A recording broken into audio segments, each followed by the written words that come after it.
ना रात को दिन न दिन को रात लिखता हूँ, जो दिल में है वही जज्बात लिखता हूँ, और जिसे भारत में रह के माँ भारती के गीत ना भाएं, मैं उन गद्दार लोगों की असल औकात लिखता हूँ। नमस्कार साथियों, मैं आरजे राघव रेडियो धूम 89.6 के खास programme guest of the day में आप सभी का स्वागत करता हूं। और आज के जो हमारे मेहमान हैं वो एक साहित्यकार हैं। आप ओज यानी वीर रस के कवि हैं। आज हम आपसे सुनेंगे आपकी कविताएं, आपकी रचनाएं, और सुनेंगे साथ ही साथ आपके पसंदीदा गाने भी, और जानेंगे कि आपने कब से कविता लिखना प्रारंभ किया, और बहुत सारी बातों में हम चर्चाएं करेंगे आज के हमारे गेस्ट श्री गुलशन खमारी जी से। तो गुलशन खमारी जी, आपका बहुत बहुत स्वागत है रेडियो धूम के programme guest of the day में। सादर नमस्कार। सबसे पहले तो मैं पूरे रेडियो धूम के पूरे एक परिवार को नमन करता हूं और बहुत बहुत धन्यवाद ज्ञापित करता हूं। परम सौभाग्य की अनुभूति हो रही है कि साहित्य को एक ऐसा मंच मिल रहा है जिसके माध्यम से जन जन तक रेडियो के माध्यम से सस्वर यह उन तक पहुंच पा रहा है।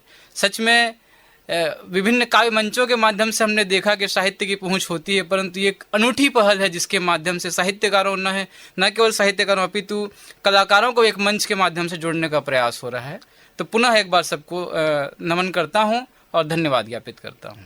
जी, बहुत बहुत धन्यवाद आपका भी। और खमारी जी, हम आपसे कविताएं सुनेंगे, आपके जो भी रचनाएं हैं, क्यों लिखी, ये सब, इन सभी बातों में हम चर्चा करेंगे। मगर सबसे पहले जानना चाहते हैं आपके जीवन के अब तक के सफ़र के बारे में, क्योंकि जैसा कि हम जानते हैं कि कविता लिखना एक गॉड गिफ्टेड चीज़ है। मतलब कोई इसे सीख नहीं सकता है, पहले से ये एक ऐसा हुनर है जो हमारे अंदर रहता है। मगर कभी कभी ऐसा होता है कि हम पहचान नहीं पाते हैं, और जो पहचान जाते हैं तो वो तो बिल्कुल बहुत सौभाग्यशाली होते हैं। और किसी ने सच कहा है कि माना होना भाग्य है, कवि होना सौभाग्य। तो हम आपसे ये जानना चाहते हैं कि आपको कब पता चला कि आपके अंदर लिखने की कला है, कविता लिखने की कला है, आप एक साहित्यकार बन सकते हैं या रचनाकार बन सकते हैं। ये मुझे लगता है जो संवेदनशील है, जिस इंसान में इंसानियत है, वो स्वयं में कवि होता है। कवियों के इंसान में सिर्फ इतना अंतर है कि अपनी भावनाओं को लेखनी के माध्यम से, शब्दांशों के माध्यम से उस सांचे में ढालने का जो कला है, सिर्फ उतना बस फर्क होता है कवियों के इंसान में। समय को बांधने की कला साहित्य को मिलती है, और साहित्यकार केवल उसको सांचे में ढाल कर उस समय को आबद्ध करता है, बांध कर रखता है। सिर्फ इतना है। अब रही बात मेरी, तो एक समय था जब मैं पीएससी में पढ़ाया करता था, 20-22 कोचिंग हो गई उसमें पढ़ाते पढ़ाते। उस समय मुझे ये पता था कि जब मेंस, प्रीलिम्स के बाद मेंस का जो एग्ज़ाम होता है यूपीएससी पीएससी में, तब लेखन शैली अद्भुत होनी चाहिए, अच्छी होनी चाहिए जी। मतलब चेक करने वाला जब कॉपी चेक करे तो उसको लगना चाहिए वाह ये कॉपी है, इसमें नंबर दिया जा सकता है जी। तो उस जो लेखन शैली को निखारने के लिए ही मैंने साहित्य का रुख अपनाया। फिर जब पीएससी में एग्ज़ाम, उतने अच्छे स्कोर मेरे नहीं हो पाए कि मैं उस समय सिलेक्शन ले पाऊँ, बाकी अच्छे इंटरव्यू तक पहुँचे। उसके बाद मैंने साहित्य को संभाला। अभी वर्तमान में रेलवे में पदस्थ हूँ। 2019 जब ज्वाइनिंग किया, उस समय कोरोना का दौर आया साहब, तब हम कुछ कर नहीं सकते थे। हम सब जानते हैं एक चार दीवारी में हम कैद थे। तब साहित्य ने एक अच्छा रास्ता अपनाया, अच्छा एक मार्ग दिखाया, जिसके माध्यम से हमारी लेखनी चली। और शुरुआत जब मानो तो मेरी एक बहन है खुशी, एक छोटा सा एक उदाहरण है उस समय का आपके सामने साझा करना चाहूँगा। जी। 4 साल की एक बेटी या एक बहन जो मुश्किल से आंगनबाड़ी जा रही है, या KG1 KG2 में LKG में पढ़ रही है, वो स्टार्टिंग में जाना शुरू कर रही है, और उसके जस्ट अगले दिन उसका जन्म दिवस हो, और मुझे उसके जन्म दिवस के जस्ट पहले दिन मुझे वापस आना है। घनिष्ठता या लगाव इस तरीके का था कि वो अपने माता पिता के समकक्ष मुझे रखती थी। रात में भी, सपने में भी भैया भैया बोला करती थी। मतलब दिल के बहुत करीब थी, जो हमारे अपने होते हैं उस तरीके का। और मुझे जाना है और उसे किसी तरीके से रोकना है मुझे। वो चाहती है कि उसके जन्मोत्सव में मैं साथ में रहूं। तो उस दोनों के बीच में कि मुझे जाना है और उसे रोकना है, इस दो जो सैंडविच होने की जो स्थिति है, उस बीच में जब मैंने कहा सुबह नाश्ते के समय में कि बेटा तू एक गिलास पानी देना, तो वो लबालब भरी गिलास से 2-4 बूंद जब पानी टपक रहा था, उसी तरीके का जैसे उसके आंख से 2-4 बूंद के आंसू गिर रही हो। उस समय जब वो कही कि मुझसे कोई प्रेम नहीं करता, बार बार तुझे बोल रहा हूँ रुकने के लिए, तू नहीं रुक रहा है, तू मेरा भैया नहीं है, यह कहते हुए वो चिड़चिड़ाते हुए अपना बैग लेकर चली जा रही है और वो बार बार पीछे मुड़ती है। मैं बार बार उसकी ओर देखता हूँ और इस तरीके से मेरा ट्रेन का सफ़र का समय हो चुका है। मैं ट्रेन की ओर जा रहा हूँ और रास्ते भर मैं सिर्फ उसकी वो सारी बातें मुझे याद आ रही है। तब एक मेरी लेखनी से एक लेखन हुई जिसको बोलते हैं खुशी की खुशी, पहली रचना मेरी हुई। उसके बाद से मैंने लेखन शुरू किया। उसके 2-4 लाइन में बस आपके सम्मुख रखता हूँ। बिल्कुल बिल्कुल, स्वागत है। कि 10 दिन बीत गए जैसे सालों बीत गए, आहा दबी थी कहीं उलझनों के बीच खुशी की खुशी। आहा, वो इंजीनियरिंग और बाबा के मूल्य सुन जो समझ न आई थी, सब कुछ सिखा गई थी मुझे खुशी की खुशी। खुशी जैसा शुभ नाम वैसा उसका नटखट काम, शादी के सेज पर जिसने गहने जेवर चुराया था, गिरते कदमों को जब हमने संभाला था, उसके टकले सिर पर बिना बाल के हमने सहलाया था, हवा में फेंक दूर दूर जिसे उछाला था, आज जिंदगी की उछाल सिखा गई थी मुझे खुशी की खुशी। ऐसी एक लंबी रचना हुई खुशी की खुशी, जिसके माध्यम से मुझे लिखने की प्रेरणा मिली। इस रचना को सुनकर उनके माता अर्थात मेरी चाची श्री, उनको सुनकर उनको बहुत संवेदनशील हुई। उन्होंने प्रेरित किया कि आप लिखिए। तब से मैंने लिखना शुरू किया और फिर साहित्य की गतिविधि शुरू हो गई। चलिए, बहुत बढ़िया आपने उदाहरण देकर बताया और ये भी बहुत खुशी की बात है कि आप लेखन के क्षेत्र में आए और पता चला आपको कि हाँ, मैं भी लिख सकता हूँ। और इन 4 पंक्तियों से हम अंदाज़ा लगा सकते हैं कि आगे कितना मनोरंजक ये प्रोग्राम होने वाला है और भी हम आपसे बहुत सारी कविताएं सुनेंगे। मैं आरजे राघव आप सभी का एक बार फिर स्वागत करता हूं programme guest of the day में। और आज हमारे साथ स्टूडियो में मौजूद हैं श्री गुलशन खमारी जी। आप रेलवे में हैं, साहित्यकार भी हैं और आपसे हम आज सुनेंगे बहुत सारी कविताएँ। गुलशन जी, अब हम आपसे ये जानना चाहते हैं कि लेखन में बहुत सारी विधाएँ होती हैं। कोई हास्य में लिखता है, कोई श्रृंगार में लिखता है, आप ओज में यानी वीर रस में लिखते हैं। तो कैसे आपने सोचा कि मुझे वीर रस में लिखना है और कहाँ से प्रेरणा मिली आपको? मेरे जीवन की जो सोच है उसमें मैं 2 पक्ष को साथ देखने का प्रयास करता हूँ। एक जो बच्चे जो आने वाले समय में युवा होंगे और एक बुजुर्ग जो एक युवा पीढ़ी जी चुके हैं जी। इन दोनों पक्ष के बीच में रहने का कारण ये रहता है कि मैं वर्तमान के बीच में तारतम्य सामंजस्य स्थापित कर सकूं। क्या बात। और जब भी युवा पीढ़ी की बात आती है तो देश के जवानों की बात आती है, मैं उन्हीं से ही तुलना करने का प्रयास करता हूं। तो कहीं कोई सरहद पे युद्ध करता है, तो कभी कोई घर में किसी परिवार में कोई युद्ध करता है, बस युद्ध करने की शैली अपनी अलग रहती है। तो युवा शक्ति को जागृत करने का सबसे सरल और सशक्त माध्यम होता है देशभक्ति, या जिसको वीर रस या ओज की कवि माना जाता है। मैं उसी के माध्यम से लिखने का प्रयास करता हूँ। और मेरे जो आदर्श रहे हैं उनमें स्वामी विवेकानंद जी और जो सुखदेव राजगुरु, भगत सिंह जी, जो हम सभी युवाओं के प्रेरणा स्रोत होते हैं, वही रहे हैं। इन्हीं के माध्यम से मैं, क्योंकि मुझे लगता है कि अंधकार को हरने जैसे रवि जन्म लेता है, अंधकार को हरने जैसे रवि जन्म लेता है, भोर रश्मियों से हव्य और हवि जन्म लेता है, और देशभक्ति की ही लौ अंतस में जब सहमने लगे तो साहब उदर चीर भू का ओजस्वी कवि जन्म लेता है। क्या बात, बहुत बढ़िया, बहुत बढ़िया। इसीलिए मैंने ओजस्विता को धारण किया और वीर रस में लिखने का प्रयास किया। गुलशन जी, जब आप हमें सुना रहे हैं तो हमें ऐसा लगता है कि हम आपको रोकें ही ना, और हम चाहते हैं कि इसी क्रम में आप हमें कुछ और ओज की रचनाएं सुनाएं। जी, एक जो हम सभी ने सुना हुआ है, पहले मैं मुक्त विधा में लिखा करता था, अब ये माँ सरस्वती की ही कृपा है कि अभी हम छंद सीखने के पश्चात छंद सिखाने लगे हैं, और अभी वर्तमान में छंद गुरु के रूप में भी कई पटलों में सुशोभित हैं या मंचासीन हैं। तो उसमें अभी साहित्य को न केवल साहित्य का दर्जा दिया जा रहा है, अपितु पूरा युवा शक्ति को जागृत करने का प्रयास किया जा रहा है। गांव-गांव तक साहित्य पहुंचाई जा रही है, और जो घर बैठे जो गृहिणियां हैं, जो कभी साहित्य को नहीं सीख पाई या नहीं समझ पाई, उन्हें छंद सिखाने का एक अच्छा काम चल रहा है। तो इसमें मेरा एक छंद हुआ जिसको पंचचामर छंद कहा गया, जिसको कभी हमारे जो ओजस्विता के एक प्रमुख जो धरोहर रहे हैं, भले ही हमारे शत्रु के रूप में जाना गया, जिसे रावण दशानन रावण कहा गया, उनके मुखारविंद से कभी निकला तो एक तांडव स्रोत के रूप में जो जन्म लेता है, जिसको पंचचामर छंद के रूप में जानते हैं, उसी में एक रचना है। आइए आपके सम्मुख रखता हूँ एक पंचचामर छंद कि सदैव कर्म लिप्त हो महान धर्म कर्मणा, अमर्त्य सत्य नित्य धारते महान धर्मणा और समुज्ज्वला प्रचंडता बिना न तुंग अश्वना सुधर्म कर्म के बिना रहे न विश्व विश्वना और सुनम्यता धरा धरे धरो तुम्ही सुमंत्र को ललाट में मढ़ो मढ़ो बभूत सूत्र तंत्र को और सुदिव्य हो सुदीप्त हो सुनो सुदक्ष यंत्र को प्रवीर धीर वीर सा धरो धरो स्वतंत्र को और सनातनी सुसाहसी सदा सभी सुशिष्य हो न जात पात छूत हो न शूद्र हो न वैश्य हो और समत्वता कुटुंब का यहाँ वही सदृश्य हो विवेकहीन देश का न ये कभी भविष्य हो विवेकहीन देश का न ये कभी भविष्य हो क्योंकि समस्त धर्म ग्रंथ में पुनीत मंत्र शेष हो जहाँ जने महान भीष्म श्वेत वस्त्र वेश हो और हिमाद्र श्रृंग खंड में वही उमा महेश हो पुराण वेद सौर युक्त मौर्य जम्बुदेश हो पुराण वेद सौर युक्त मौर्य जम्बुदेश हो पुराण वेद सौर युक्त मौर्य जम्बुदेश। बहुत बढ़िया आपने इसे लिखा भी, और जितना बढ़िया आपने लिखा है उतना बढ़िया आपने सुनाया भी।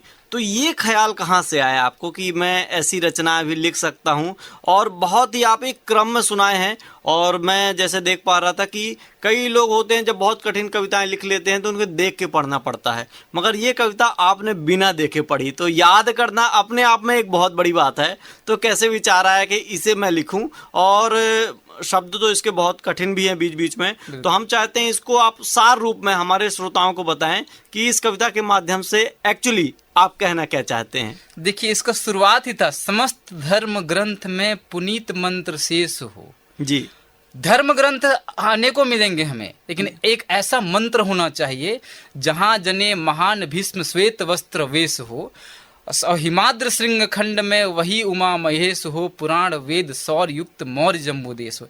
इस शब्द, हर शब्द को आप यदि आप तोलेंगे, उसको देखेंगे तो उसमें एक आपको समझ में आएगा कहीं न कहीं एक पुरानी वेद पुराणों युक्त जो धर्म ग्रंथ था हमारा, जो शुरू हुआ था सनातनी, जिसको धर्म, ये हिंदू मुस्लिम की बात नहीं चलिए, किसी धर्म विशेष की बात नहीं, जो हमारी जो भारतीय संस्कृति के जो धरोहर है उसकी बात चल रही है, उस पराकाष्ठा की बात चल रही है, जिसको आत्मसात करने का प्रयास करना चाहिए। और साहब क्यों ऐसा लिखा जा रहा है, इसके माध्यम से मैं कहना चाहूँगा, क्योंकि साहित्य कहीं न कहीं जब मंच पे आता है तो उसको सिर्फ एक मंची साहित्य, मंची कवि के रूप में जाना जाता है जी। तो वो सही लेखनी क्या होनी चाहिए, तो मैं किस सोच से लिखता हूँ, कुछ पंक्तियों के माध्यम से आपके सम्मुख रखना चाहूंगा कि सदा बहाव रक्त में जमाव हो असत्य का। आज का समय ऐसा है साहब कि सदा बहाव रक्त में जमाव हो असत्य का, घिराव घेर व्यूह में घुमाव हो असत्य का, और प्रवाह सत्य तीव्र हो रुकाव है असत्य का, अमित्र यत्र तत्र में झुकाव है असत्य का।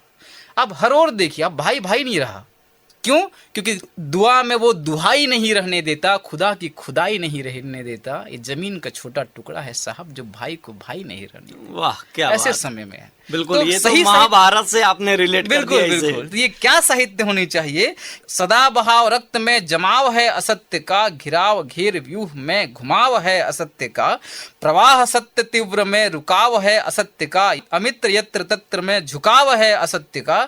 इसलिए लिखूं सदैव सत्य को सुकंठ और कुठार दो, कुपाप ग्रीव काट देत खड्ग को उधार दो, रहे न मौन जो सुसुप्त पौन को पुकार दो, और समेट लेख सत्य का की लेखनी सुधार दो, समेट लेख सत्य का की लेखनी सुधार दो। अर्थात सत्य लिखने के लिए जो मार्ग मैंने अपनाया है वो साहित्य का मार्ग है, सत्य को सत्य लिखने का प्रयास हो, इसीलिए मैंने साहित्य के माध्यम से ये छंद आपको सम्मुख रखा। बहुत बहुत आभार और धन्यवाद। आपका भी बहुत बहुत धन्यवाद। आप बहुत अच्छी अच्छी रचनाएं सुना रहे हैं, और जब भी बात होती है साहित्य की तो किसी महान कवि ने कहा था कि अंधकार है वहाँ जहाँ आदित्य नहीं है, और मुर्दा है वह देश जहाँ साहित्य नहीं है।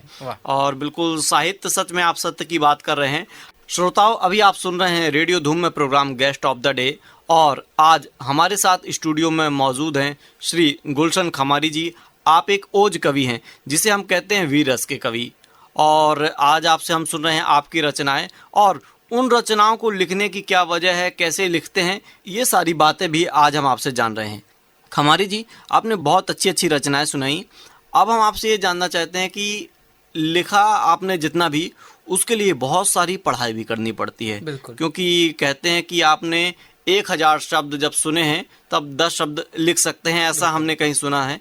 तो कितना आप अध्ययन करते हैं और कैसे कविता लिखने का विचार आता है आपके मन में कि मैं क्या अध्ययन करूं, या फिर कभी ऐसा होता है कि आप अध्ययन कर रहे हैं तब विचार आता है लिखने का, कि आप सोच लेते हैं मुझे इस विषय में लिखना है, फिर आप अध्ययन करने जाते हैं? ये बहुत सुंदर सवाल है जो मैं चाहता था कि आप ये सवाल मुझसे पूछें। जी। तो पहले तो आपको इसके लिए बहुत बहुत आभार। मैं संवेदनाओं को या भावनाओं को जीने का प्रयास करता हूँ। मैं अभी रेलवे विभाग में कार्यरत हूँ यहाँ रायगढ़ में ही। तो मैं भावनाओं को पहले जीने के लिए क्या करता था, शुरुआत के सफ़र में जैसे नाइट ड्यूटी हुआ है, सब लोग सोए हुए हैं, मैं उस फुटपाथ में जाता था। जब ठंडी का समय है, जब हम लोग चद्दर ओढ़े हुए हैं, साल ओढ़े हुए हैं, तो उस ठिठुरन को देखने का प्रयास करता था जो एक साल में अपने आप को सिमटने का प्रयास कर रहा है और उसके साथ में 2 बच्चे लेटे हुए हैं। गरीबी है, फुटपाथ में आप देखिए उस ज़िंदगी के एक उस मार्मिक दृश्य को देखिए कि हमको वहाँ ऑफिस में जाके रात के समय में नींद भी नहीं आ रही है, लेकिन ये चैन से सो पा रहे हैं, वो ठिठुरन में सो पा रहे हैं जी। तो उन दोनों के बीच में जब मैं देखता तो ज़िंदगी हमारी यहाँ अच्छी है कि इनकी ज़िंदगी अच्छी है, तब समझ में आता था। कहने का मतलब ये है, मैं जो भी चीज़ लिखता हूँ उसको मैं जीने का प्रयास करता हूँ, आत्मसात करने का प्रयास करता हूँ, उसके बाद लिखने का प्रयास करता हूँ। और जो आपने सही सवाल जो किया कि बहुत सारे पढ़ना पड़ता है, तो जब हम छंद सिखाते हैं या वहाँ समीक्षा होती है, तो मैं क्या करता हूँ, जितना भी हमारे जो साधक हैं जो लिखते हैं रोज़ रोज़, उनकी समीक्षाओं से जब हम एक शब्द देते हैं उस पर अगर 20 साधक रचना कर रहे हैं तो 20 प्रकार की रचनाएं आती हैं। 20 रचनाएं आती हैं तो 20 भावनाएं आती हैं। 20 भावनाओं में हमें लगभग 100-150 शब्द ऐसे मिलते हैं जो बहुत उत्कृष्ट शब्दावली हैं। मैं उन शब्दों को लेकर कभी नोट डाउन करूँगा और उसको पहले पढ़ने का प्रयास करता हूँ, जिससे 20 भावनाओं को पढ़ने का एक मेरा अच्छा रिहर्सल हो जाता है। उसके बाद उन्हीं शब्दों को पढ़ के रचनाएं लिखने का प्रयास करूंगा। या कभी साहित्य के माध्यम से मेरे पास बहुत सारी किताबें रखी हुई हैं, पुरानी किताबें जो रचना कर रहे हैं, जैसे पैथीशरण गुप्त जी हो गए, दिनकर जी हो गए, इनकी रचनाओं को पढ़ने का प्रयास करता हूँ। उसके बाद लिखने का प्रयास करता हूँ और ख़ासकर इन्हीं शब्दों को मैं समसामयिक घटनाओं पर लिखने का प्रयास करता हूँ। एक ताज़ा उदाहरण आपके सामने प्रस्तुत करता हूँ। स्वागत। अभी हमने एक बेटी का जो एक श्रद्धा मर्डर केस के रूप में हम जानते हैं, तो ये सब भावनाओं से, ये सब घटनाओं से भावनाएं बहुत आहत होती हैं, बहुत व्यथित होती हैं कि जिस देश में लक्ष्मीबाई, दुर्गावती जैसी वीरांगनाएं हुई, वहाँ बेटियों के साथ इस तरीके से घटनाएं घटित हो रही हैं। तो हम साहित्यकार कहीं न कहीं बहुत व्यथित होते हैं, बहुत दुखी होते हैं। तो एक रचना आपके सम्मुख रखता हूँ। स्वागत। कि यहाँ किसी की मोहब्बत को प्यारा हम सफर अजीज मिला। ये दुनिया, ये देश ऐसा है साहब कि यहाँ किसी की मोहब्बत को प्यारा हम सफर अजीज मिला, तो प्रेम रोग में तड़पता हर कोई एक मरीज मिला। और साहब केवल किसी नदी को तो यहाँ ब्रिज मिला, वरना 35 टुकड़ों में श्रद्धा को तो केवल फ्रिज मिला। बहुत मार्मिक। केवल फ्रिज मिला। तो अब इन पाश्चात्य संस्कृतियों के खिलाफ एक जंग होनी चाहिए, रीति रिवाजों से युक्त जीने की वो ढंग होनी चाहिए कि 9 माह गर्भ के पले उस प्रेम का तोल हो नहीं सकता। अब श्रद्धा को भी माता पिता समर्थन संग होनी चाहिए और पाश्चात्य संस्कृतियों के खिलाफ वो जंग होनी चाहिए। और मैं कहता हूं कि संविधान से है गुजारिश की जीने की सबको रजा दो, कि जो है अपराधी उसे तुरंत सख्त सख्त सजा दो। जो है अपराधी उसे तुरंत सख्त सख्त सजा दो। क्योंकि साहब यहाँ माँ जो है और जो बेटियाँ हैं, यहाँ कहीं न कहीं हमारे समाज की अस्मिता के प्रतीक रहे हैं। इन्हीं का संरक्षण ही हमारे समाज का संरक्षण है, हमारे देश का संरक्षण है। इसीलिए यह कार्यवाही करने की बहुत आवश्यकता है। इसीलिए मैं ये देखने का प्रयास करता हूँ, क्योंकि ये देश किनका है, रचनाओं के माध्यम से भी रखता हूँ कि ग्रंथों से सिद्ध कर्म प्रधान का, अंबेडकर के उस बृहत संविधान का जिसने मातृ संरक्षण के भी उपाय बताए हैं, अंबेडकर के बृहत संविधान का, अब्दुल कलाम के सम्मान का, तरंग बासंती चोले के परिधान का, अरे धरती से आकाश तक अनुसंधान का, आर्यभट्ट वराह मिहिर जैसे सुश्रुत विज्ञान का, मुंशी प्रेमचंद के गबन गोदान का, बुद्ध महावीर के तपोध्यान का, वसुधैव कुटुंबकम के अभिमान का, तो सर्वधर्म संभाव के उत्थान का, 72,000 क्रांतिकारियों के बलिदान का, तो लक्ष्मीबाई के उस स्वाभिमान का, महाराणा प्रताप के चमचमाते म्यान का, तो हाड़ा रानी के उस शीशदान का यह देश है। यह देश है कुरुक्षेत्र के भगवत गीता ज्ञान का। यह देश है हम सभी हिंदू वासियों, सनातनी उस धर्म के हिंदुस्तान का। इस हिंदुस्तान का। इसीलिए मैं इन मातृ संरक्षण की बात करता हूँ, उन बेटियों की अस्मिता के संरक्षण की बात करता हूँ। बहुत बढ़िया आपने रचना के माध्यम से बात कही और इसमें आपने आध्यात्म को भी जोड़ा। जो हमारी वीरांगनाएं हैं, जो हमारे देश के लिए अपने शहीद हुए, आपने सबका जिक्र किया। बहुत बढ़िया बढ़िया आपकी रचनाएं हैं और जैसा कि आप एक एक शब्द बहुत सोच समझ करके उपयोग करते हैं, तो कभी कभी ऐसा होता है कि शब्द हमारे पास रहते हैं मगर वो तुकांत नहीं मिलता। बिल्कुल। तो आप इसको कैसे समझते हैं कि कौन से शब्द का मैं उपयोग करूं ताकि तुकांत भी मिल जाए और जिस विषय में मैं लिखना चाहता हूं वो विषय भी कहीं अलग ना हो जाए? तो आप कैसे ढूंढते हैं, खोजते हैं, कैसे आपके पास इतनी शब्दावली हैं? जब शुरू से अध्ययन जब करते आए हैं, जब 10वीं का समय था तब संस्कृत मेरी घनिष्ठ बहुत अच्छी सब्जेक्ट हुआ करती अच्छा। थी। तो संस्कृत अर्थात तत्सम शब्दावली, तो सारे जो तत्सम जो हमारी देवनागरी लिपि है उसी के माध्यम से जो सभी साहित्य का जो जन्म हुआ है, मैं पुरानी जो साहित्य हैं उन्हीं के माध्यम से आगे बढ़ूं अगर, तो हिंदी समझने के संस्कृत जानना चाहिए हमें, क्योंकि हिंदी अगर शरीर है तो संस्कृत उसकी आत्मा है, मुझे ऐसा लगता है, क्योंकि वो देवनागरी लिपि से ही प्रादुर्भाव हुआ है उसका। और अगर हम उस हिंदी भाषी उस देश में रहते हैं, अब हिंदी ही ना जाने तो ये थोड़ी विडम्बना वाली बात हो जाती है। तो पहली बात तो मैं इस पे एक कहता हूँ कि हिंदी हमें जानना पड़ेगा, सोचना समझना पड़ेगा, यूँ नहीं कि हिंदी समझना, हिंदी जीना पड़ेगा हमें। तो इसीलिए पहले तो शब्द ज्ञान इसलिए होना चाहिए क्योंकि अगर हम साहित्य में हैं तो शब्द ज्ञान के बिना साहित्य अधूरा है जी। क्योंकि ये ऐसा ही है जैसे आप समर युद्ध में चले गए हैं, बिना हथियार के आप चले आए हैं युद्ध लड़ने, वैसा ही है, बिना शब्द ज्ञान के आप साहित्य नहीं देख सकते।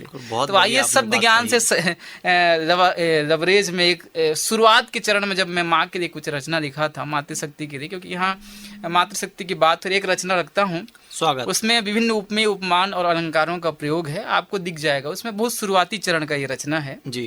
कि किसी ने पूछा मुझसे माँ क्या है, मैंने कहा माँ तो माँ है, माँ की कोई परिभाषा नहीं, अरे माँ तो खुद एक परिभाषा है, माँ तो खुद एक परिभाषा है।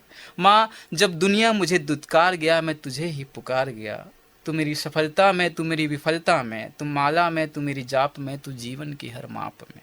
माँ तू गिरते कदमों में, निकली किरकारी में, कांटों भरे उस फुलवारी में। माँ तू जीत में पाई वो गरिमा है, पाया उसी ने जिसने गाई तेरी महिमा है। माँ तू दीप है, तू ज्वाला है, तू सब सहती निराला है। माँ तू निराशा में एक आशा है, मिलना बिछड़ना तो जीवन की परिभाषा है। माँ तू कामाक्षी, तू क्षमामयी, तू रमणा है, तू ईश्वर की मधु परिकल्पना है। तू रंग है, तरंग है, हर बात पे जागी वो उमंग है। तू मेरा मान है, तू स्वाभिमान है, तू गर्व है, तू मेरा अभिमान है। माँ तू रूप में, तू ममता के स्वरूप में, तू छाँव में, तू धूप में, तू अनुपम, तू अपरिमेय है, तू अविजित, तू अजेय है। तू संगिनी, तू रागिनी, तू मीत, तू जगजागिनी, तू पूजा, तू आराधना है। माँ तू आस्था, तू मेरी साधना है। माँ तू आस्था, तू मेरी साधना है। तो अब जब लिखना शुरू होगा तो स्वयं में वो उस भावना के लिए उपयुक्त शब्दावली भी आ जाती है। कभी कभी यूँ होता है कि आप भावनाएं उत्कृष्ट हैं और शब्द संयोजन भी उस प्रकार के, तो तुरंत रचनाएं होती हैं, परंतु कभी कभी उसी एक लाइन लिखने के लिए 2 दिन 3 दिन भी रुकना पड़ जाता है, इस तरीके का होती है। परंतु भावनाएं प्रबल हों और उपयुक्त शब्दावली का चयन हो तो सृजन बहुत सार्थक और बहुत सरल हो जाता है।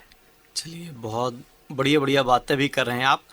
श्रोताओं, आपका एक बार फिर स्वागत है। मैं आरजे राघव आज रेडियो धूम के स्टूडियो में बातचीत कर रहा हूँ रायगढ़ के ओज कवि श्री गुलशन खमारी जी का, और आज हम आपसे सुन रहे हैं आपकी बहुत बढ़िया बढ़िया रचनाएं और लिखने की क्या वजह है। और यदि आप साहित्यकार हैं तो आपको भी बहुत अच्छी अच्छी जानकारी इस मंच के माध्यम से मिल सकती है। खमारी जी, हम आपका एक बार फिर स्वागत करते हैं हमारे इस प्रोग्राम में, और प्रोग्राम में आगे बढ़ते हैं और बहुत सारी चीज़ें बातें हम आपसे जान रहे हैं।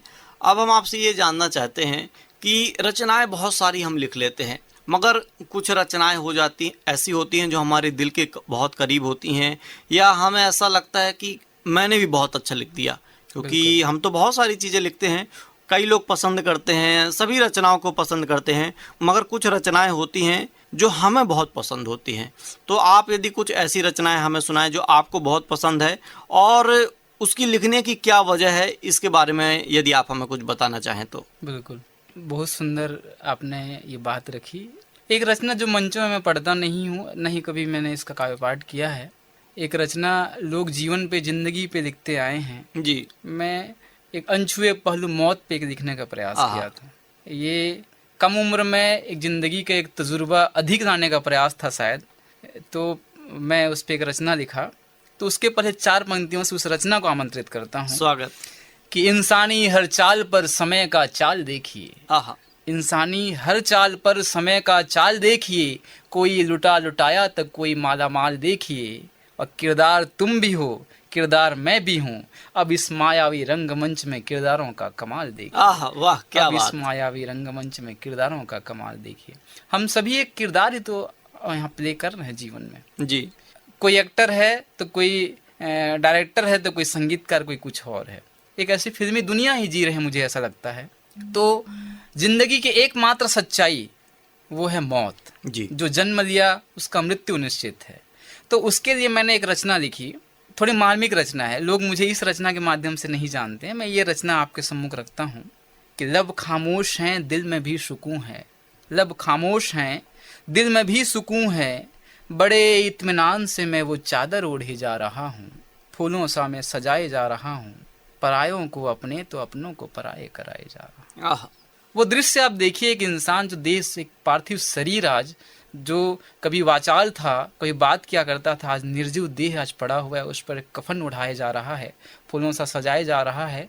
लोग तरह तरह के ताने बाने बात करते रहते हैं, लेकिन आज जब मरणासन्न स्थिति पे उसके देह, पार्थिव शरीर पड़ा हुआ है, तो लोग उसकी वाहवाही बात करते रहते हैं। बिल्कुल। तो और वो अंत में मैं सुना हूँ कि कोई कितना भी हालांकि गुण अवगुण सबके अंदर रहते हैं, मगर जाते समय ऐसा लगता है कि इससे अच्छा आदमी दुनिया में था ही नहीं। बिल्कुल सही बात है। तो उसी बात को मैंने सोचा और लिखने का प्रयास किया कि लब खामोश हैं, दिल में भी सुकून है, बड़े इत्मीनान से मैं वो चादर ओढ़े जा रहा हूँ, फूलों सा मैं सजाए जा रहा हूँ, परायों को अपने तो अपनों को पराये कराए जा रहा हूँ, इसे न जगाओ आज नींद से, कह दो इन वादियों से। वो हवा को झोंका जब कफन को उठाने का प्रयास करता है, तब वो पार्थिव शरीर क्या कहना चाह रहा है कि न जगाओ आज नींद से, कह दो इन वादियों से कि यूं न उड़ाए कफन मेरी, क्योंकि गमों की दरिया है सीने में दफन मेरी। कि न जगाओ आज नींद से, कह दो इन वादियों से कि यूं न उड़ाए कफन मेरी, क्योंकि गमों की दरिया है सीने में दफन मेरी। मैं सौदागर हूँ खुशियों का, गम का सौदा आज किए जा रहा हूँ, जख्म है पर दर्द नहीं, तभी तो नैनों से मुस्कुराए जा रहा हूँ। आहा आहा। जख्म है पर दर्द नहीं, तभी तो नैनों से मुस्कुराए जा रहा हूँ, और मुझे मुर्दा न समझ है जालिम, मर कर भी जिंदा आज हुए जा रहा हूँ। न समझ मुझे अकेला, देख तो पीछे कारवां बनाए जा रहा हूँ, देख तो पीछे कारवां बनाए जा रहा हूँ, देख तो पीछे कारवां बनाए जा रहा हूँ। किसी ने सच कहा है कि जहाँ न पहुँचे रवि वहाँ पहुँचे कवि। और अधिकतर हम देखते हैं, और आपने ही शुरू में कहा है कि मैं उसको आत्मसात करता हूँ, देखता हूँ, उसमें जाने की कोशिश करता हूँ। हालांकि आपने मौत की बात कही, और कैसे ये कल्पना आपके अंदर आई कि ऐसा ऐसा हो सकता है, क्योंकि अंतिम सत्य है मौत। बिल्कुल। मगर मौत के बाद क्या होता है हम नहीं जानते। तो कैसे आपने सोचा कि मुर्दा ऐसा सोच सकता है? क्योंकि मैं जो मेरे जीवन के बहुत करीब रहे हैं मेरे दादाजी, मैं अब मेरी अब पारिवारिक पहलू को भी थोड़ा छूने का प्रयास करूंगा इसमें। मैं खुशनसीब हूँ कि उस परिवार में मैं रहा कि मेरी 4 दादियाँ रहीं। आहा। 3 दादियाँ जो मेरे पिताश्री को जो गोदनामा या दत्तक पुत्र के रूप में लिए, और 1 दादी जो हमारी रक्त संबंधी रही हैं। जी। 3 दादियाँ होने के बाद भी कोई पुत्र नहीं थे, इसीलिए उन्होंने गोदनामा लिया मुझे, मेरे पिताश्री को। कम पढ़े लिखे होने के बाद मेरे पिताश्री ने हम लोग को बहुत अच्छे उच्च स्तर का पढ़ाई देने का प्रयास किया, और ये खुशनसीबी है कि मेरी पढ़ाई अब भी चल रही है। मैं बीटेक करने के बाद 3 विषय पे मैं पीजी कंप्लीट कर चुका हूँ, और फिर से पीजी 2 सब्जेक्ट पे चल रहा है मेरा साथ में। तो ये पढ़ने का तात्पर्य ये है कि मैं मेरी पढ़ाई जो है मैं अब मेरे माता पिता को समर्पित करना चाहता हूँ, जो नहीं पढ़ पाए उनको मिले। ये पढ़ाई करते करते के साथ ही जीवन के सब चीज़ को देखने का प्रयास हुआ। और जो दादाजी रहे हैं, जो वटवृक्ष के समान जीवन के होते हैं, जब उनका मरणासन्न स्थिति रहा है, अंतिम पड़ाव में जब रहे हैं, तो वो मौत की सैया पर लेटे हुए वो मेरे गोदी पे सिर रखे हुए थे। मुझे बहुत अच्छे से याद है, मेरे दिल के बहुत करीब थे। बचपन में बहुत बदमाशी हम क्या करते थे और उनका संरक्षण हमेशा मिलता था कि आप मार के आना, मार खा के मत आना, ऐसे उनके सिद्धांत था। ये थोड़ा हंसी वाली बात है, परंतु ये उस तरीके का वो कहा करते थे। तो मतलब डरना नहीं, किसी डरना नहीं, बिल्कुल डरना नहीं। जी जी। तो वो क्या था कि मेरे पिताश्री और दादाजी के बीच का जो संबंध था, पापा पहले मुस्कुरा रहे हैं, सबको समझा रहे हैं, लेकिन मैंने देखा चुपके से वो जाके बहुत अच्छे से रो रहे थे। अरे बहुत अच्छे से, मतलब अर्थात पूरा संवेदनशील होकर मैंने आज तक मेरे पिताश्री को वैसा रोते नहीं देखा था। तो उस रुदन से मेरी ये रचनाएं आई थी कि ये मौत क्या होती है, क्योंकि वहाँ पे मुझे लगता है मुद्दतों से मुरादें दरख्त नहीं होती, मुद्दतों से मुरादें दरख्त नहीं होती, जिंदगी मौत सी सख्त नहीं होती, और उस पीर की नैनों से तुझे दुआ दूं, जरा तेरी भी इम्तिहान दूं, जरा मेरी भी इम्तिहान। क्या बात, क्या बात, तेरी क्या भी बात। इम्तिहान दूं, जरा मेरी भी इम्तिहान। आपने बहुत बढ़िया रचना सुनाई और हम आपसे और भी रचना सुनेंगे। बहरहाल हम प्रोग्राम में आगे बढ़ते हैं। और खमारी जी, आपने शुरुआत में कहा था युवाओं के लिए, एक युवा आपने कहा, दोनों पक्ष के युवा आपने जोड़े थे कि जो बुजुर्ग हो चुके हैं उनका पास्ट कैसा था और जो वर्तमान में बच्चे हैं उनका भविष्य, ये फ्यूचर के बारे में। दोनों उस जगह जाकर के जवान होते हैं और आप भी बिल्कुल युवा हैं, जवान हैं। और लोग कहते हैं कि बुजुर्ग कोई बुजुर्ग रहते नहीं हैं, हम उन्हें कह सकते हैं भूतपूर्व जवान। बिल्कुल। तो जब आपने इतनी सारी बातें की और अधिकतर जब भी हम आपकी रचनाएं सुनते हैं तो युवाओं को प्रेरित ज़रूर करती हैं वो रचनाएं जी। तो क्या वजह है इसकी, और युवाओं के लिए आपने कोई यदि रचना लिखी हो तो वो आप हमें और हमारे श्रोताओं को सुनाएं। बिल्कुल, बहुत बहुत धन्यवाद राघव जी। युवाओं को जोड़ने के कारण क्या है कि देखिए, मैं कुछ और विधाओं में अभिरुचि रखता हूँ साहित्य के अलावा। लगभग विगत 13 साल से मैं योग की शिक्षा देता रहा हूँ, योग का ट्रेनिंग देता रहा हूँ। योग में मेरा पीजी भी है। तो योग अर्थात जुड़ाव ही है, जुड़ना ही है। बिल्कुल, गणित में भी कहते हैं इसका योग इतना हुआ। जी जी। तो आपको बताना चाहूँगा एक वाकया। मैं जिस गली में रहता हूँ उसको कोलता पारा के नाम से जानते हैं, क्योंकि वहाँ अक्सर हम ही लोगों के कोलता जाति के लोग अक्सर निवास करते हैं। वहाँ एक पानी की टंकी है, पानी की टंकी से पानी गिरता है।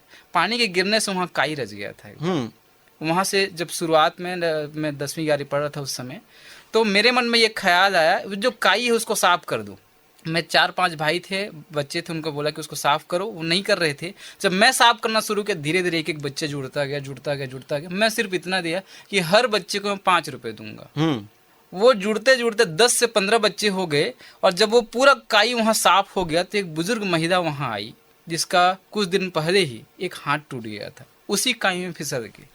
वो आई और ये कही कि गांव में इतने बुजुर्ग हैं बेटा, किसी का आंख नहीं दिखा, ऐसे ही देश में सफाई करने की जरूरत है। तो वहाँ से गांव के मोहल्ले वाले मुझे, फिर ये पहल शुरू हुआ।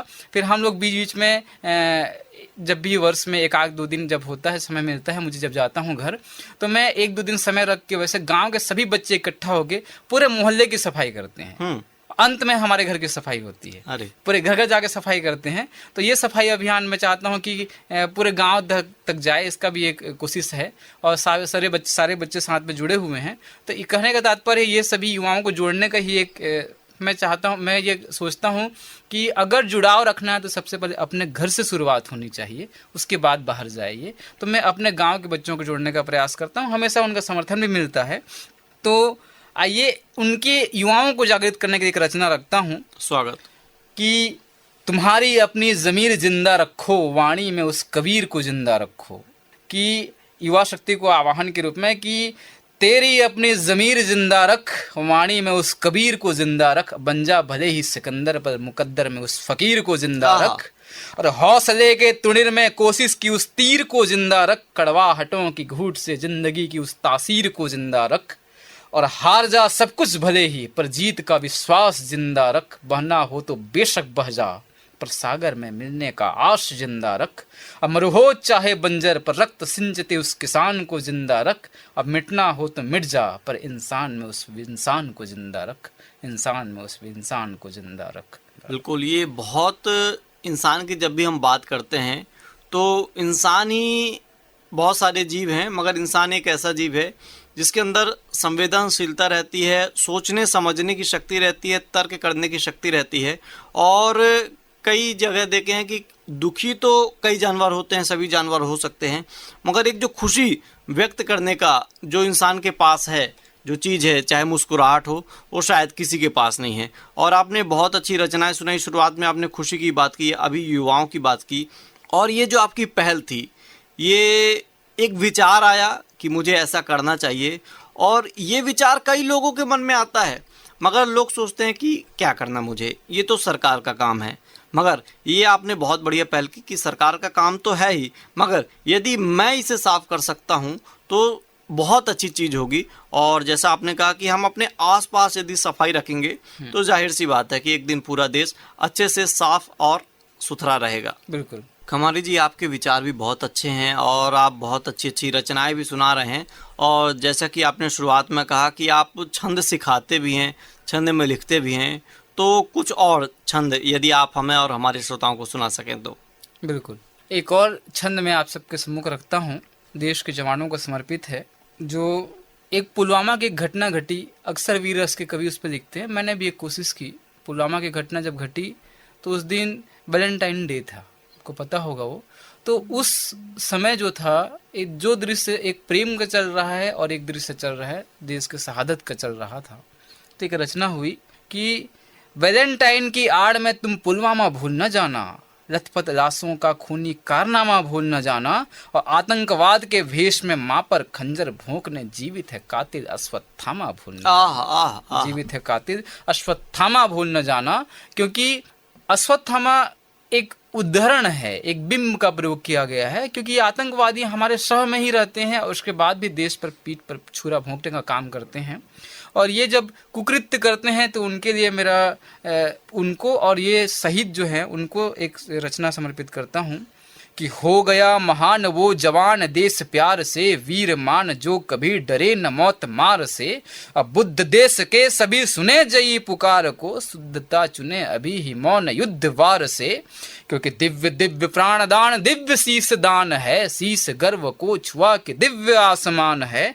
और भव्यता सुने सुजान रक्त से सने हुए, देश के यही जवान आन बान शान है। देश के यही जवान आन बान शान है। क्योंकि रक्त जानता यही कि देश ही पुकारती, वीर युद्ध में न मांग पुष्पहार मालती। और आन बान शान मांगते महान जान को, देख देख जिंदगी की मौत ही नकारती। और काल काल जाल है कहे मसान आरती, देख देख भाग्य लेख मौत ही दुलारती। और आर पार देख मीत बार बार जीत हो, दर्प मोह छोड़ आज काल अंत मारती। दर्प मोह छोड़ आज काल अंत मारती। बहुत बढ़िया। और इतने फ्लो में आप जब सुनाते हैं कि अंदर एक ऊर्जा सी आ जाती है, और यही तो खासियत रहती है हमारे ओज के कवियों की, वीर रस के कवियों की। जब आप सुनाते हैं तो एक अंदर ऊर्जा आती है और ऐसा लगता है कि गर्मी सी छा जाती है, गर्मी सी आ जाती है, और देश प्रेम की भावना और हमारे अंदर सीने में और तेज़ी से धड़कने लगती है। क्योंकि देश प्रेम तो सभी भारतीयों के मन में है, दिल में बसता है देश प्रेम। भारत देश सभी के दिल की धड़कन है, मगर बहुत कम ऐसे लोग होते हैं। हमारे देश दिल में देश तो है मगर हम उसे शब्दों में बयां नहीं कर पाते, और ये हुनर केवल आपके पास रहता है। तो आपको भी क्या ऐसा वातावरण चाहिए रहता है लिखने को कि आपका मूड बनता है और आप लिख देते हैं? मैं लिखने के लिए अक्सर रात का समय चयन करता हूँ। अच्छा, कहीं दूर जब दिन ढल जाए। बिल्कुल बिल्कुल बिल्कुल, इसीलिए मैंने वो गीत भी फरमाइश किया था। रात का समय ये रहता है कि वहाँ सिर्फ आप होते हो। अब आपके साथ मैं जब योग से जुड़ा हुआ हूँ तो मुझे पता है एक जो अंतरिक्ष में जो हम क्षोभ मंडल, समताप मंडल, मध्य मंडल, रायन मंडल की बात करते हैं, एक हम लोग का सोच का भावनात्मक एक मंडल भी वहाँ काम करता है, जो हमारी विचार शैली को वहाँ आदान प्रदान करती है हमसे। हम जो सोचते हैं वो बनने का प्रयास जो होता है, जो बड़े लोग भी इसकी बात करते हैं कि हम जो चाहते हैं वो बन सकते हैं। इसकी परिकल्पना रात में होनी चाहिए। अब वो जो ब्रह्म मुहूर्त का समय कहा गया है, जो सुबह भोर का जो समय रहता है 4 बजे के आसपास का जो बस। बोलते हैं, तो वो मैं एक ब्रह्म कुमारी संस्था से भी जुड़ा रहा, पिछले लगभग बहुत दिन से मैं जुड़ा हुआ भी हूँ उससे। तो उसमें हम लोग एक भट्ठी का काम होता है। भट्ठी का अर्थ होता है खुद को तपाना।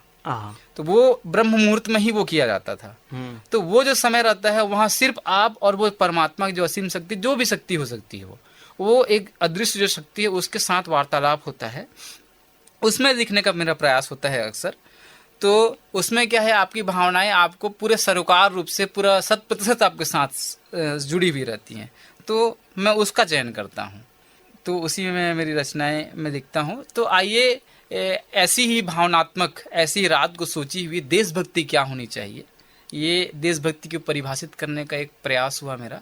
एक रचना रखता हूँ। स्वागत। देशभक्ति क्या है कि देशभक्ति तो आवेग है, आवेश है, मिलन व समावेश है। ये परदेश में भी स्वदेश है, वरना बची हुई राख या अवशेष है। वरना बची हुई राख या अवशेष है। ये पग पग में वो जुनून मांगती है, चिता के सेज पर भी सुकून मांगती है। लड़ाई मानवता नहीं, ये खूनी जिहाद से हो तो आंखों में आंसू नहीं साहब खून मांगती है। और कल कल बहती गंगा को शिव की जटा चाहिए, बरसात को घुमड़ती वो घटा चाहिए। और देशभक्ति की मसाल यूं ही नहीं जलती है, देशभक्ति में भी सत्यता चाहिए। और ज्वाला भी जलाएगी, वक्त भी गुर्राएगा, भगीरथ गंगा जरूर लौट आएगा। और मंजिल भी मिलेगी, मज़ा भी आएगा, जो मुश्किलों में खुद को आजमाएगा। अब न जन्मेंगे पटेल व गांधी, युवाओं को लानी होगी आंधी। अरे कीचड़ में भी कमल सा निखर जाएगा, वरना स्वर्णिम भारत यूं ही बिखर जाएगा। वरना स्वर्णिम भारत यूं ही बिखर जाएगा। क्योंकि अशब्द वो कुभायुक्त पृष्ठ को ही फाड़ दो, भरे घड़ा कुपाप जो वही घड़ा लताड़ दो। और सतर्क हो जरा सुतों भुजा भुजा उखाड़ दो, मरे नहीं डरे नहीं चलो जमीन गाड़ दो। अब बहे लिखे हरेक बूंद स्याहियों सुनो सुनो, हिरण्य के सभी हिरण्यवाहियों सुनो सुनो। कि कुष्ठग्रस्त अस्त पस्त व्याधियों सुनो सुनो, प्रभंजनी प्रवेग पात आंधियों सुनो सुनो। कि छद्म भाव से भिड़ंत युद्ध युद्ध ना रहे, पढ़ो पढ़ो यथार्थ को अतीत शुद्ध ना रहे। और सुधर्म न्याय में सभी प्रबुद्ध बुद्ध ना रहे, मिलावटें सर्वत्र रक्त रक्त शुद्ध ना रहे। क्योंकि देश में देशभक्ति की प्रवाह होनी चाहिए, बहते आंसुओं में गैरों की भी आह होनी चाहिए। और देश बदले न बदले, हम में देश बदलने की चाह होनी चाहिए, देश बदलने की चाह होनी चाहिए। इसलिए चलो उठो युवाओं, खुद को पहचानो रे, सर्वधर्म संभाव को भी मानो रे।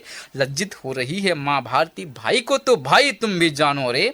अरे हम तुम लड़े तो क्या देश बचेगा, क्या देश में देशभक्ति का आवेश बचेगा। लड़ना है तो जाओ पाक से चीन से, या खड़े सिक्किम नाथुला सियाचिन से।